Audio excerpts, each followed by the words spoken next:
Scream if you can. He's doing it again.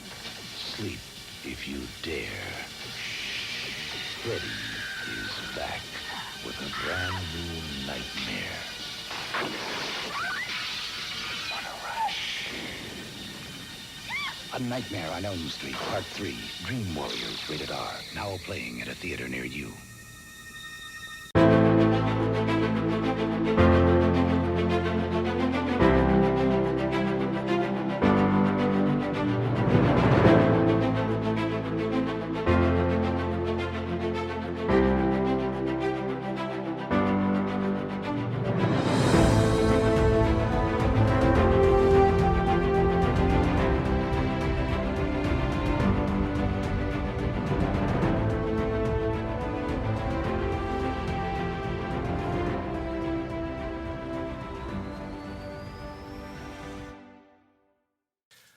Hello, everyone. It's Brian the Brain here, and I'm your host for this week's episode of Pantheon Plus. As we journey into the underrated sequel territory, we'll be revealing our names of the each movie each week as we go along. We're not going to reveal it ahead of time. So this week, we're reviewing Nightmare on Elm Street 3: The Dream Warriors. But before we do that, we ask you to leave a 4 or 5-star review on any of your podcast apps that you be happy to be listening to us on, Stitcher, Spotify, whatever it does. It helps our algorithm. This week's episode is going to be interesting because it's like the first. Initially we were going to do, like, as we said, all sequels, but this is the first one that's going to be like the third. You know what I mean? I think all the sequels we're reviewing are straight up like two or two, like, yes, two. Well, I'm not going to reveal it, but two, and I think a fourth one. But this is the first. We're going to have a third one, and it's kind of the most underrated, like, Elm Street property. I think pretty much that's kind of like the consensus. I know. I think I have a feeling Jerome has a feeling, or I have a feeling Jerome loves Wes Craven's New Nightmare, but I'll get into that later. But yeah, the Dream Warriors. Um, I saw this shirt being sold at Walmart, like, I don't know, a year ago, and then a couple months later, I started seeing it everywhere I went, like people wearing the shirt, and that told me that this is one of those movies that is kind of like on that cult radar that has kind of like risen above. And I know that Nightmare on Elm Street 2 has also kind of risen in that cult status as well, but every list I see for either underrated horror sequels or top horror sequels, like, this is in the top five. And I've kind of had that feeling for a while, but I don't think the love has kind of come to this movie until recently, especially with Walmart selling the shirt. But Jerome, I wonder, what's your feelings on the Nightmare on Elm Street franchise as a whole? This is probably my favorite of like the three main like 70s, 80s franchises. Like, I'm thinking about Halloween, Friday the 13th, and Nightmare on Elm Street. I mean, I guess you could throw Hellraiser in there, but I haven't really seen a lot of Hellraiser. I am not a fan of Friday the 13th. I think those movies are all bad. Halloween has a couple good movies, but I think the quality is inconsistent. And Nightmare on Elm Street is my favorite, and I think a lot of it has to do with Wes Craven. I think he is a master of horror, and as much as I like and appreciate John Carpenter, I think Wes Craven is overall a better director. He's just got a lot more sustainability. I mean, this guy was directing movies to the very end, and I Scream 4 is a really, really good movie in my view. And the fact that he made like 4 really solid horror movies kind of in the latter part of his career, I think is really important to my evaluation of him as a director. And even though he's not the director of this movie, you definitely see some of that Wes Craven DNA in this film. And I think the Nightmare on Elm Street series is probably the best, even though I think the sequels to this 4, 5, and 6 are really bad. It's real bad, man. Like, it is rough. If we were talking about this entire series, then things would be pretty dire. But I will say, I think the first Nightmare on Elm Street is very good. I think you have a really good final girl. Nightmare on Elm Street 2 is a weird movie. It's so strange. I would strongly recommend you watch the movie and then immediately watch the documentary about the movie. And I think that's one of the rare times that a major documentary has actually been made about the sequel, and even more so than the original, which I find to be really interesting. I think this movie works very well overall. I think it would have been so much better if Wes Craven had been the director. And I think if you double the budget and do like a 10 to $15 million budget instead of a budget that's under $5 million, I think that makes a huge difference because there is some wonkiness in some of the visuals, but I think Chuck Russell does a good job. I think that it's overall it's not terrible. I just think with a higher budget, it could have been a little bit better. I wish there had been a little bit more character development, with some of the supporting players, but I definitely enjoy this movie a lot more than most other horror sequels. As do I, and I think it's got this like fantasy element to it that has it's going for it, and it's less of a horror movie. It feels nowadays as I get older, and it's got this fantasy like feel to it with all the kids coming together, and it's got that Goonies feel to it. But we'll get into that in a second. But I just wanted to mention, like I had mentioned last week, some honorable mentions.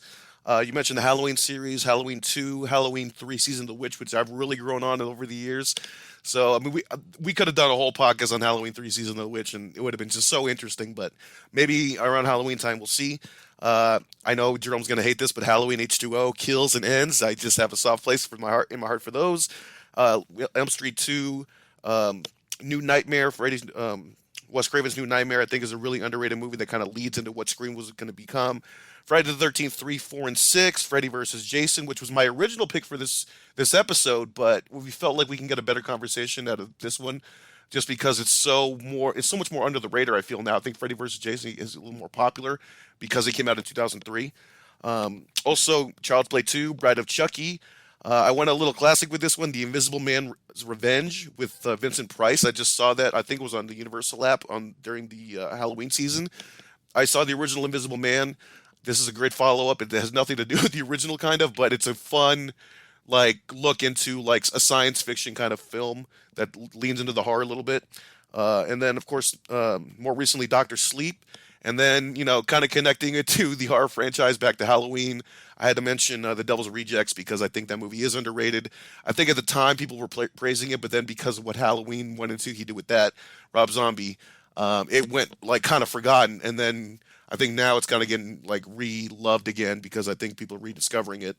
So those are kind of my picks for the honorable mentions. But as we go on to the notes for Dream Warriors, we talked about the budget a little bit, a budget of $4.5 million.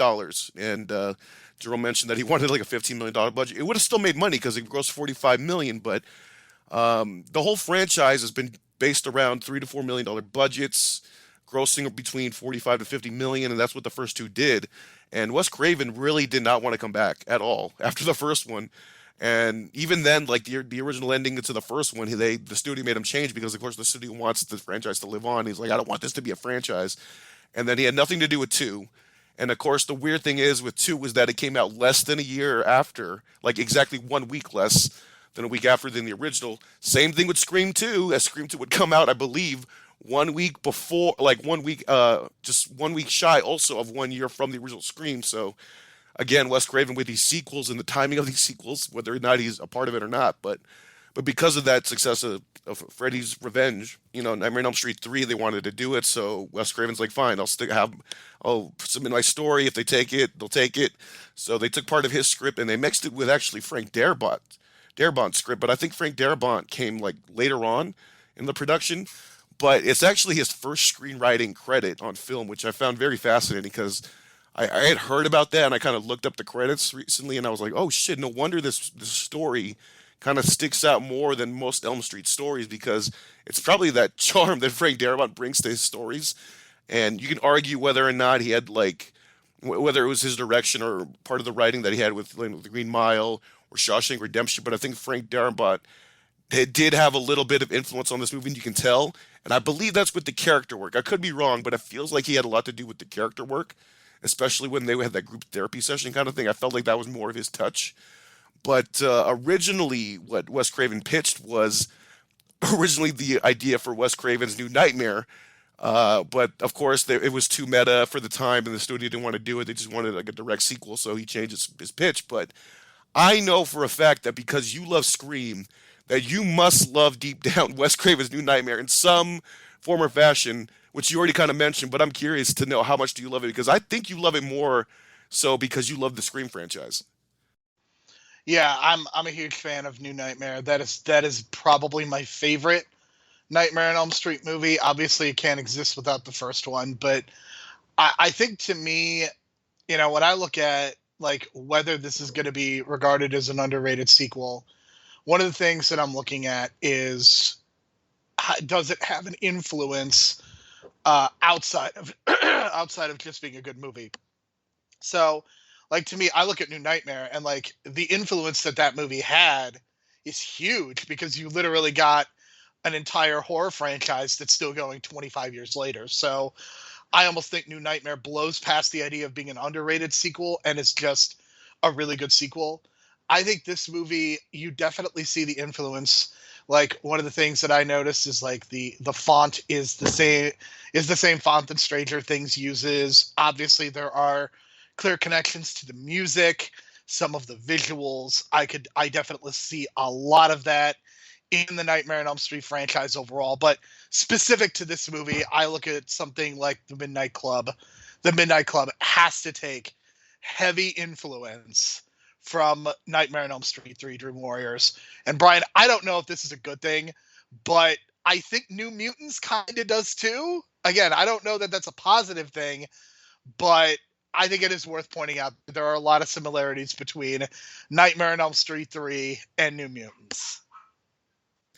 Yeah, unfortunately, I noticed that too, but I kind of blocked that out. But again, it's that Goonies, group team up thing. You got that one in chapter one. I think that's why chapter one works so much better than chapter two. But I love that dynamic. You know what I mean? Especially when you have a chance to get to know the teens and the kids, which I think is what they did here. So kind of getting into the story, like originally, like with that first treatment that Wes Craven came up with, obviously didn't connect. So this idea of let's put these teens in an asylum now, and I guess in the '80s there was this rise of parents sending their teens to these so-called asylums or troubled youth, prison. They weren't prisons, but these places they can send their children, right? And obviously much bullshit. Just mistreating mental health to the nth degree, and it's just kind of like frustrating, especially when you watch how the parents treat their kids in this movie. It's very frustrating because you know that there are real stories like that, and I'm sure people who knows from the '80s has stories of that with troubled youth who are probably not necessarily mentally not there. It's just maybe they're just troubled youth, and they send them to these places, kind of like One Flew Over the Cuckoo's Nest, which they obviously got an influence from, and we'll talk about some of the characters in a bit, but. I got that vibe like the second time, third time around. Like the first time I watched this movie, I did not watch One Flew Over the Cuckoo's Nest yet. Then I watched that years later, and then I watched this again, and I'm like, wow, there's a lot of similarities to One Flew Over the Cuckoo's Nest to the point where you got a Nurse Ratchet in this movie as well, Doctor Sims, which I hate, which is a good thing because that's kind of what the point of her character is. You hate her a lot, but yeah, just the idea of troubled youth. And the movie opens with Kristen, played by the debuting Patricia Arquette, who does an amazing job in this movie, I think, for her first movie and the way she acts. But she's getting these nightmares from Freddy, and then she's staying up all night. And little does she know, she's building this house, out of popsicle sticks. And little does she know that's like it's Nancy's house that she's been seeing in her dreams or whatever. And to the point where Freddy almost gets her and makes it look like a suicide, and that's going to become a recurring theme, which I think is so. They could have touched up on more of this, but they kind of played it safe, maybe too much. But this idea of teen suicide and playing into that and making it seem like a teen suicide, it really, really gets really like kind of dark and disturbing in some scenes. It feels like when the way that they play that off, but in this opening, it's really kind of almost borderline disturbing because you see like Freddy slashes her wrist, but in real life, it makes it seem like she slashed her own wrist with a razor blade, which is very disturbing visually as it is. But you find out later on that she has these powers that can bring people into her dreams. But we don't know that yet. But when she's taken to the asylum, she sees Nancy, who's I guess that's her first day, who's there to help the teens there at that asylum that are actually all being, not possessed, but they're all being haunted and attacked by Freddy in their dreams. And Nancy comes back and says, "I know what's going on," and calms her down. And that very night, like again, Kristen has another nightmare. And to me, Jerome, this is one of the best things visually in the whole movie. And I'm glad they brought Nancy back for this. But when Kristen calls her, And Nancy just sits on the chair and just goes backwards. That's the kind of like visual, like imagination and creativity that I love about the Nightmare on Elm Street franchise when they play with that. Like in the first one when Johnny Depp gets dragged into the bed, or when they have creativity, like that creative kind of juices flowing. And I thought that scene was just so good when she goes backwards into the chair, then into the house, then she sees like Kristen being eaten by this Freddy stick thing, and it's very phallic, obviously, unintentional or not, whether you believe the VX designers or not. But she's being eaten, and then Nancy sees what's going on. She's like, "Oh my God, it's him," and she's like, "Oh my God," and then they wake up, and then the next day they talk about it. But I thought that whole sequence of them coming together in the dream was an amazing sequence, and the way that Nancy just looks at the whole like Freddy again, is like, "Oh my God," and that look on her face, amazing stuff. I think one of the coolest things that happens in the opening is something very subtle. It's the moment when Kristen is trying to not sleep, and she literally, I guess for lack of a better word, eats some coffee grounds and then immediately downs some Diet Coke, trying to keep herself caffeinated and eating sugar so she doesn't go to sleep. I think that is a really great detail. Patricia Arquette overall, I think, is the most impressive part of this movie, and I'm really glad that she's kind of the centerpiece of the younger cast. And in some ways, like, I get why they brought Nancy back. I'm not necessarily totally against it, but I think if they knew what they had in Patricia Arquette, I question whether Nancy would have had as big of a role in this movie, because Patricia Arquette is so good. I mean, she is just her reactions, the emotion that she brings, the performances. I think this is a movie that has a very mixed bag. I think here's the thing: Dr. Sims is not a good person, but I don't think the performance is very good either. And honestly, in terms of the adults, I think the only decent performance is Larry Fishburne, that probably better known as Lawrence Fishburne now. I think he's really the only good performance. I think the doctors, I don't think they're very good. The administrators, not great. The orderly, the one horny orderly, not great. But I think that the performance at the center of the movie, being Patricia Arquette, it makes a huge difference, and it's a big reason why I think this movie would be considered underrated, because you're actually invested in her as a character, and you kind of start with her, and then you kind of reintroduce Nancy into the fold. And I think she does a good job. I think that part of the challenge with Heather Langenkamp is I think she is not as good of an actor as Jamie Lee Curtis from Halloween or Nev Campbell from the Scream franchise. I don't think she's terrible, but I don't think she ever grew to be as good of an actor as those other two. And I think you really see that in the Midnight Club. It's just the performance isn't really there, and I think she's good. I don't think she's great, and I think that's part of the issue. I think her best performance undoubtedly is New Nightmare, because she's more so playing herself than a character. So I think she does a good job with that. But Patricia Arquette is great, and you mentioned the kills. I mean, there's some pretty gnarly ones, and as much as people talk about like the era of the torture porn really being the era of the gnarly kills, like there's a couple nasty ones, and I know that you're going to mention one of the teenagers, Philip, and the way that he succumbs, and the poor girl, Jennifer, having her head rammed into a TV. So yeah, there's some pretty gnarly kills, and you definitely, whatever budget they had, they did as good of a job as they could in terms of rendering some of the kills. And I mean, that's clearly part of the appeal with these slasher movies is the kills.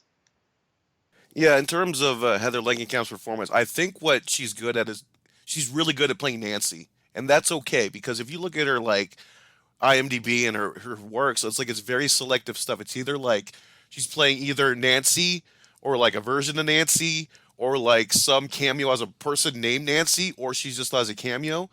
So it seems like she's very selective of her roles, but she's very protective of that one character. And I like the fact that she came back, and not only she came back, but it seems like the way she's interpreting her performance is that she's aged like a lot. Even though she's only aged like 4 or 5 years in the timeline, it feels like she's aged maybe 10 years. even though she's 29 she's 29 when she did the movie, but it feels like she's like in her mid 30s already just because of what happened in the first one. And you can tell because in the first one, her hair changes. She becomes so weary by the end of the first one. She's way less naive than when she started out in the beginning of the first movie. So I like that character journey of hers that she's taking us on, and like it just brings back those feels from the first one. So I was digging that, and the fact that she's like this mentor figure now, and she's like this motherly figure, and then she just like immediately owns up to it and just becomes that leader for the group that the teens need. I love that part. Um, so yeah, they reveal that Nancy's been taking Hypnosil, which is this made up movie drug, but it's basically a drug that prevents dreams, and that's how she's been able to sleep for the last 10 years or 4 years, I should say. But yeah, it was very kind of like Hollywood movie, kind of like, oh, let's just make up a drug or whatever. But nowadays, I think that's kind of a thing. I know for a little while when I was smoking weed for like in my college years, there was a certain time period where I was just not dreaming, but now I'm dreaming whole hell of a lot more, and I'm still smoking weed. So I don't know what it is, but something about dreams, man. That's why I love these movies, maybe. But um, so that night, Philip gets unfortunately murdered by Freddy, but Freddy makes it look like a suicide.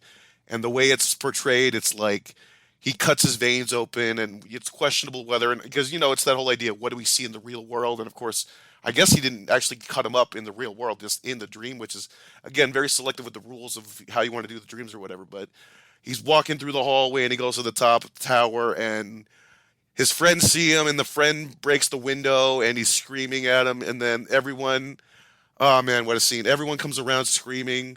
They're all at the window. Don't do it! Don't do it! And then Freddy just.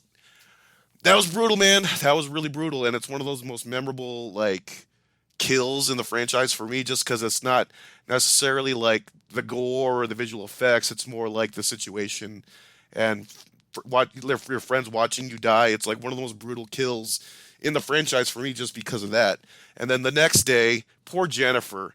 My God, when I was growing up, I used to think the line was "fuck the primetime bitch," but it's it's "welcome to primetime bitch," and still, like, it's just so brutal that he just picks her up from the side of the TV, grows arms, and just shoves her head first into the TV. And I can't believe Dr. Sim. They don't mention it, but Dr. Sims just assumes that this is a suicide. Like, come on. Like, there's no possible way that that could have been a suicide, but it's one of those little, like plot holes that kind of goes with the first one, where the adults don't believe the children, even though it's clearly obvious it was a murder, especially with the Johnny Depp murder in the first one, and they're just like, oh, something happened or whatever, it was an accident. It is, rub it off and just like, oh, come on, clearly something's going on, and the doctors are kind of ignoring it, except the one doctor, Dr. Neil Gordon's figuring it out, and they have this group session the next day, and the group session is kind of weird because somehow they're all hypnotizing this group thing, which is kind of bullshit, whatever, but it's the only excuse to get them all in the same dream. And it helped. It made me think of Inception. They're all pulled together in the same dream in Inception. I wonder if Christopher Nolan got the idea from here. I don't know, but so they're all in the same dream, and they're all trying to like develop their powers, and it's really only Kristen that's really actually got a power. Like everyone else is kind of like their own dream powers of what they can do in their dreams. But Kristen is the only one that can literally pull people from other dreams into hers, and that's really the only physical superpower. So everyone else's powers are kind of bullshit, and they don't really want to say it, and they're trying to make it seem like this great thing that everyone's discovering their powers, and I'm just kind of thinking the whole time like it means shit. Because Freddy is just going to fucking slash you up no matter what. Kristen's the only one that can actually do something about it. So I was just kind of like, okay, I'll play along with this. But again, I think this is Frank Darabont. I could be wrong, but that he brings these characters together, and I think that's what he does well in. As much as I hate the ending of The Mist, he does a great job of bringing the characters together in The Mist. Despite them turning on each other, he does a great job of bringing the cellmates together in Shawshank Redemption, and the guards together in The Green Mile. So here, I kind of see that, but I could be wrong, because Wes Craven went on to do like more ensemble stuff later on with Scream and stuff. But it just feels like this is where Darabont got his, this is where his writing was kind of needed. And then it gets kind of wonky after that, because towards the end of the movie, they kind of figure out, okay, how do we get rid of Freddy? And this nun has been following Dr. Neil Gordon around. And he's the only one that sees her, and she's just telling him that Freddy has to be buried on hallowed ground. And by definition, Jerome, what is hallowed ground? Oh man, the religious angle to this movie is so wonky. Like, they're really just stuffing like every 1980s kind of cliche that they can, like the way that they talk about mental health and introducing religion and the drugs. Like you even get some Dungeons and Dragons, which I don't know if you realize this, Brian, but Dungeons and Dragons for some people in the 1980s was a sign that you were a member of the Satanist cult. So that's Oh, I saw Stranger Things season 4. Believe me. yeah. I mean, I guess they did finally get into that in Stranger Things season 4, but that was a really big deal, and I think you saw some of that in this movie. And they're clearly trying to hit on a lot of different things, and I'm not sure that it is totally successful. But the religious angle to this movie is really, really weird. Okay, so hallowed ground is what? A church, a cemetery. So what do they do? What do they? But what do they do? Where do they bury him? In the same junkyard where they had his bones originally. That does not make it hallowed fucking ground even. And you wonder why Freddy lived. And you wonder why he lived. Anyway. He's got a very strong spirit, very clearly. And I mean, hallowed ground. I think that indigenous grave sites or places where indigenous cemeteries are, I think those also can be considered hallowed ground as well. And I know that that's kind of been a big deal in certain circles. That is not something that this movie addresses, though. Yeah, so they just think that they can bury or dig a hole in the same junkyard and just put some holy water on it with a cross and call it hallowed ground. And of course, that's not going to work because Freddy lives at the end. But still, before that, though, they have to find out where the body or the remains are. So they go to John Saxton, Nancy's dad, who's still alive and being a drunk. And okay, so they go to Nancy's dad, who's this drunk, and he's like wants nothing to do with Freddy anymore. And they're kind of like forcing him to show him where the remains are. And so they kind of break up into groups. Nancy goes off in the dream world to help the kids, and Dr. Gordon goes off with with John Saxon, and they go to the junkyard, and John Saxon gets killed by the bones of Freddy Krueger, which I think was an homage to Jason and the Argonauts, where Jason and the Argonauts at the end is the famous scene with the skeletons come alive and they fight the live Argonauts and whatever, and it's clearly like the same shtick. But then they kind of went away from it because Freddy has to go back to the dream world, so it gets really wonky here. This is where like it gets kind of like almost off a cliff. But in the dream world, Nancy gets killed. Kristen saves or kind of saves the day, and they kind of get out. But you know, the reason they save the day is because Freddy's bones get buried in this hallowed ground, and of course it doesn't work because Freddy allegedly turns on the light on the the toy house that Kristen builds at the beginning, and the light turns on. It's assumed that Freddy's still alive, but yeah, it kind of sucks that they killed off Nancy and they killed off her dad. But if you wanted to make like a Halloween 2018 type sequel to this directly, a Nightmare 3, you could, and just say Nancy never died, and the funeral that we see at the end could have been her dad or something like that. It's never like specifically who, I don't think they mentioned specifically who that funeral's for at the end. So yeah, it's kind of open ended a little bit. And of course, the studio wanted it that way. And of course, it makes more sense just to kill Freddy at this point. But they had to make sequels in 4, 5, and 6. They kind of do some retconning and fuck some of these great characters that survived in this movie over. Yeah, 4 is a travesty for what they do to the characters from the surviving characters. And even in the final half hour, a couple of the characters die in very fitting ways. I think that it's unfortunate we don't get to know the characters more. Like they're kind of known for like one or two attributes. Like you've got the kid in the wheelchair who in Dreamland can walk. You've got the girl who is on drugs, so of course she dies with the needles. Robert Englund's reaction to sticking the needles in is pretty great face acting on his part. And I mean, that's the other thing is that as much as we talk about how good Patricia Arquette is, I mean, Robert Englund is so good in this role. Like he almost turns himself babyface with how good he is at times. And you know, unlike Jason, unlike Michael Myers, like he is giving a full performance. It's not just physicality, it's the delivery of lines, it's everything else. And you know, he's hidden behind so much latex and whatnot. And it's I could see it being a real challenge, but I think he does a great job. And yeah, the scene where Nancy dies is so weird because it's so blatantly obvious that Freddy is the father at that point, and you would think Nancy of all people would realize not to trust this situation. It's really weird, but it's really great to see John Saxon. He is anytime you see him in one of these movies, it's a real pleasure because it feels like he is a lieutenant cop in every single movie that he's in, to the point where I was watching Black Christmas a couple weeks ago for the first time, and John Saxon is a cop in that too. So clearly they know what they're doing when they cast him, and he's very good. And I love that we see him drinking at a bar, and he's clearly an alcoholic, and that's a pretty great moment. And things with him and Nancy are not great, of course, but I think this is a movie that should not have worked in a lot of ways.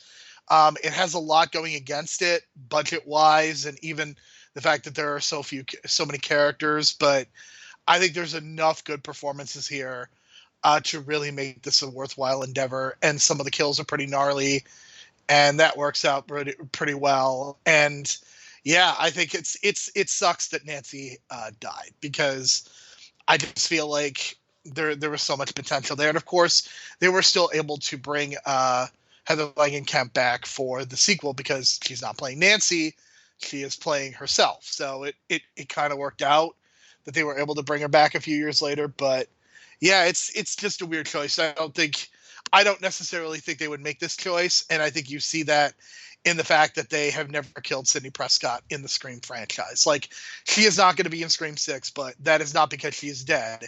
That is because of contractual things. But it's nice that they did not make that same decision. Yeah, so I guess that kind of leads into the strengths part of this, and we kind of mentioned the return of Heather Langenkamp and her performance, and John Saxon. I think one of the best parts of this movie, or at least for the memorable kills compared to the other Freddy movies, is that this is the first time, I think, at least, yeah, I would say this is the first time that he's killing based on weaknesses and preying into the kids' weaknesses. And and that kind of leads into that Nurse Ratched character too. That they're kind of playing into this One Flew Over the Cuckoo's Nest vibe, which I like as well. And that Nurse Ratched character, Dr. Sims, just does not give a fuck. She blames the teens for their own problems and feels like they should just let them sleep and let them feel guilty and let them guilt it out. And just, Jesus Christ, lady, like, come on, like, no empathy whatsoever. And you're a doctor, and I mean, that's a very 1980s mentality to have. Like, that's why I compared her to Nancy Reagan. Like, that is something that you would absolutely hear from a conservative white woman. Like, you just would hear that. And she is also the type of person that probably goes to church every Sunday and would consider herself to be a Christian, even though she is in many ways the complete opposite of what a Christian should be. unbelievable, man. I swear, but I guess that's kind of a strength because she does make a good secondary villain to the kids, which I admit was not expecting in this movie, but it worked. So in terms of that, it worked. I love the opening credits in this one because it was just so eerie of her staying up all night watching her eat the coffee and drink the Diet Coke and make the house out of paper or out of popsicle sticks, and just that visual. And like once you realize like it's the house from the first one, it's like, oh shit. And then the music playing, and of course, credit to Angelo Badalamenti's score. He recently passed away. It sucks with the timing with these episodes we record because it's something bad sometimes happens, and it's unfortunately the composer died back in December. But known for his scores, Twin Peaks, the famous score from Twin Peaks. He did the score for this, and I feel like it's one of the scores that kind of stands out in the franchise as a whole, just because he's so different and it sounds so different, and the way that he incorporates the original Freddy Nightmare on Elm Street theme in the movie as well. Just good stuff all around with there, and of course you got Robert Englund's performance, very good as well. And of course I love the character building with the teens and the relatable type of issues. I felt like that was a really strong part of the movie because rarely in these horror slasher sequels where you care about the characters dying, you just want to see the deaths, right? In this case, you really kind of connect with the characters at first, and then you really care about them dying, especially with like Philip and Jennifer, and then later on the other two characters. It's just kind of like, wow, you really cared for their deaths, and it's like that rarely happens in a horror movie. And I think that's one of the strengths of this, and that's why it works so well, is because you care, and that's so rare in a horror sequel, especially. But in terms of weaknesses, like we talked about the bad ending that makes no sense, and they just had to do it to keep Freddy alive, and yada yada, and the whole hallowed ground bullshit.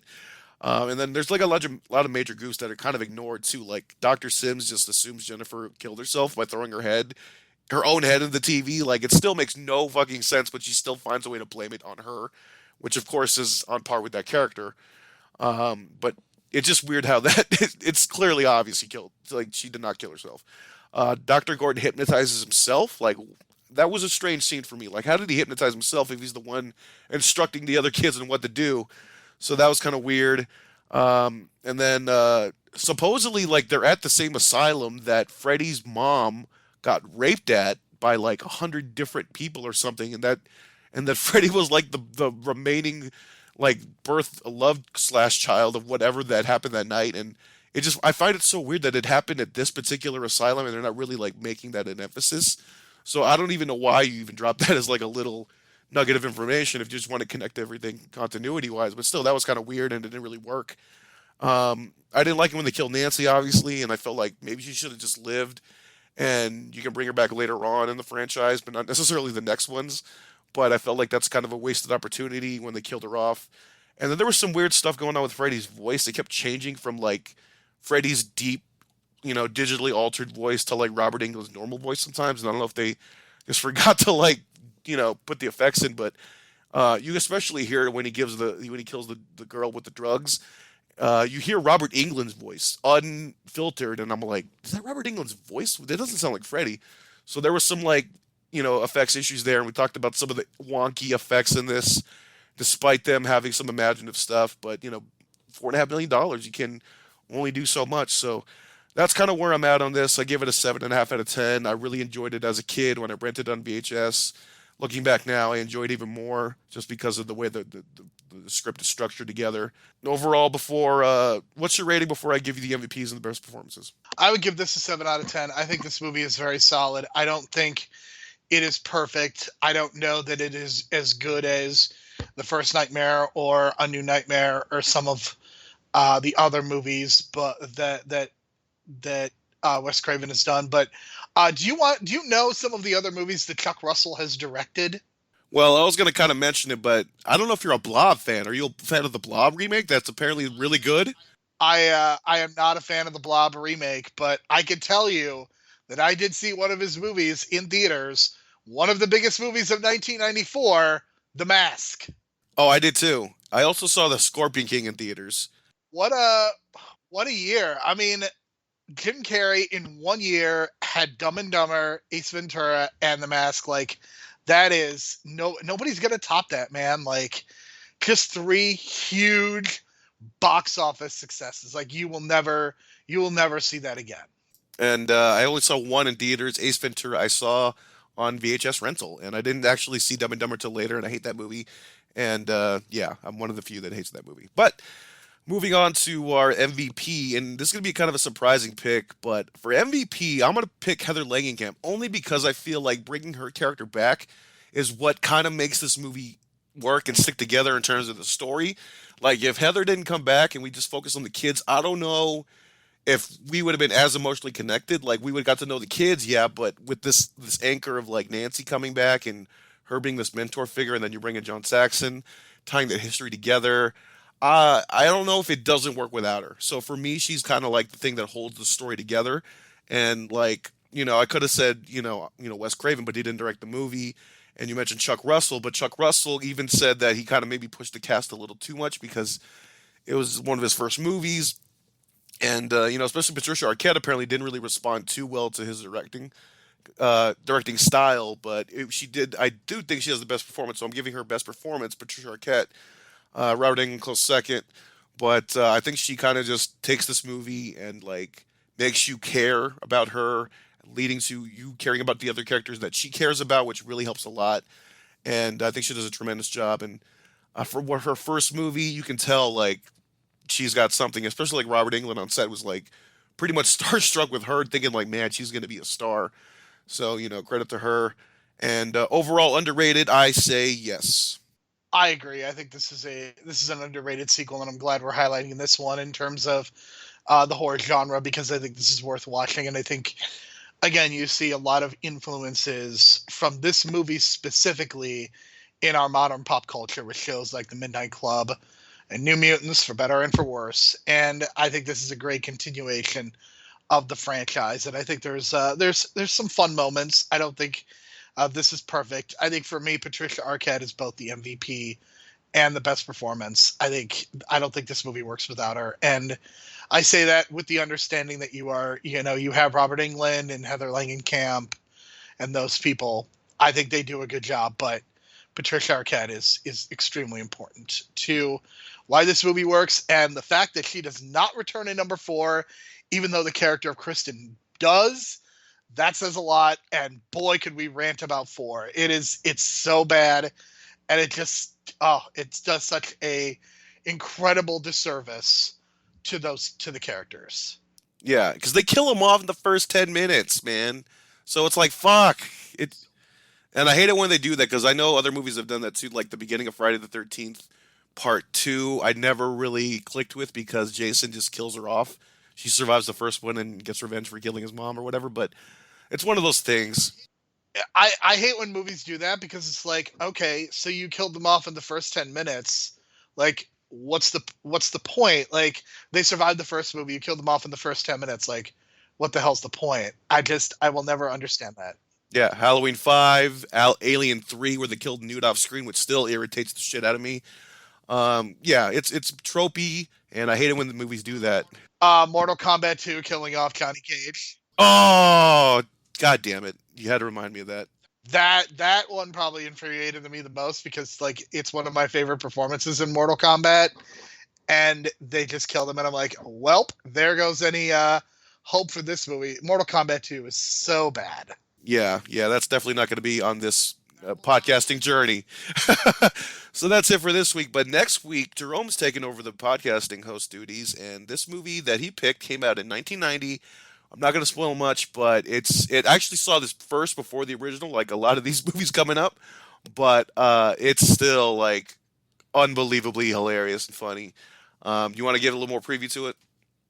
I think what makes this movie so special is that it is very different from the original, and I think there's a couple movies on this list that they are sequels, but in many, many ways they're almost a different genre in some ways. And when we talk about the movie that we are going to be discussing next week, that is how we will approach it. Is we will talk about a little bit about the original and just how different it is to the sequel. But that is indeed very exciting. And I will tell you that we will be talking about a Lawrence Fishburne franchise later on in our run of underrated sequels. But Lawrence Fishburne was not in the sequel that we're going to be discussing. So there's a hint for our finale episode of this podcast. Yeah, speaking of everything being connected, I forgot to mention that Angelo Badalamenti, he did the score for Christmas Vacation. Of course, last week's episode was European Vacation, so everything just seems to be connected some way or another when we do these podcasts. So that's it for this week. Thank you for listening, and next week is going to be Jerome's turn for underrated sequel journey for February and January, I guess. 2 months. There you go. Brian, all I could say is if you and I were in a dream together, I don't know what your superpower would be, but I'm sure smoke would have to be involved, right?